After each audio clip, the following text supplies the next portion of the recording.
So for the time being, Avery's staying with Carly. And I have to admit, she really is perfectly happy there.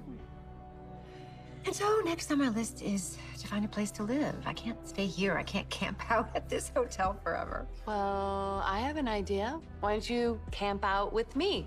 I have a newly decorated guest room. No one's ever stayed there. You would be the first. No. I couldn't impose. You're not imposing. Besides, it used to be your apartment.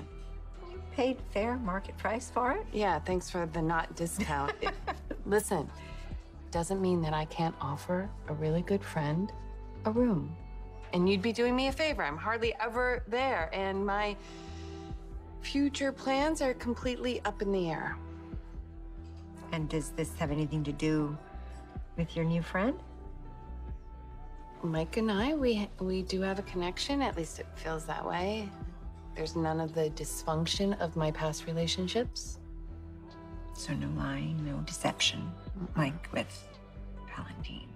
No, Mike is an open book. So what does this guy do? Well, he's a bartender, and I met him through my friend Phyllis. Go on. And we have a lot of fun together. How much fun? You know, get your mind out of the gutter. We haven't even had a real date. I'm happy when I'm around him. You know, that's so nice. It sounds like there's real potential. There could be. And so when you're not in Port Charles, are you thinking that you're going to be with Mike? Congratulations, Mom. Yeah. I mean, if there are any two people who know what they're getting into, it's you and Jason. You trust each other implicitly. We do. If this feels right, I'm all for it. Yeah, me too. Really? I mean, so soon after your dad passed away. I mean, it's like you said, Dad would want this. For you, for Jason, for all of us. And I honestly believe that he would understand better than anyone. You're awful quiet over there. Well, no one's ever been able to stop you and Jason from doing what you want, so I certainly wouldn't dream of trying now. I'd appreciate it if you could keep this quiet. I'd like to tell Jocelyn myself, and I know she's gonna have a lot of questions. You think? Is that a yes? I think I'm just gonna do what I think is best for my daughter. Jax!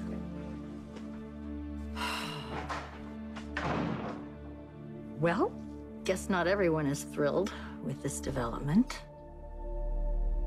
I have thought about relocating to Nixon Falls, and it's not just because of Mike. I've really fallen in love with the town. I love the people, and I love who I am when I'm there. And of course, this was before Michael changed his mind about Wiley. Now I'm just trying to figure out what I'm gonna do about Mike.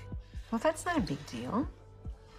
Get to know him some more and figure out what he means to you. And if you realize that you can't live without him, maybe he can come here.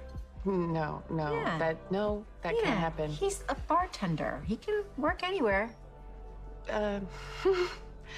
You know what? We should get going because Trina's party is probably just starting. So let's. Nina, why do you have to choose between Mike and having Wiley in your life? You can have both, can't you? Oh, Ava, trust me. If I know one thing, I know this. There's no future for Mike and me in Port Charles.